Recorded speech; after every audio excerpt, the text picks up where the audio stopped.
मुमताज झा समस्त मिथिलावासी गोर लागै छी। साँझ गाबऽ जा रहल छी। अहाँ सबके नीक लागत तऽ लाइक कमेंट करब। जय मिथिला, जय मैथिली, जय माँ जानकी। साँझ दियौ, साँझ दियौ, प्रेम से सुंदरिया, ये साँझ बीतल जाइया, बीती गेला साँझ, ये साँझ बीतल जाइया, बीती गेला पहिला साँझ, ये साँझ बीतल जाइया, कथी के दीप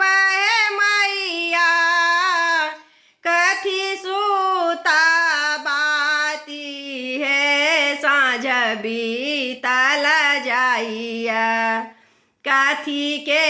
राते लजरब, हे साँझ बीतल जाइया, कथी के राते लजरब, हे साँझ बीतल जाइया, सोना के दीप है मैया, पाट सूतबाती, है साँझ बीतल जाइया, सरिसो के तेल जरब, हे साँझ बीतल जाइया, सरिसो के तेल जरब, हे साँझ बीतल जाइया, जर लागल दीप है मैया, झमक लागल बाती, हे साँझ बीतल जाइया, खेला लगले साँझा मैया राती, हे साँझ बीतल जाइया,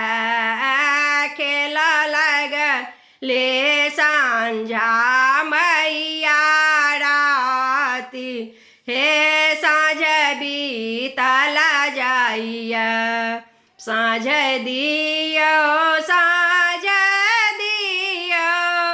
प्रेम से सुंदरिया, हे साँझ बीतल जाइया, बीती गेला पहिला साँझ, हे साँझ बीतल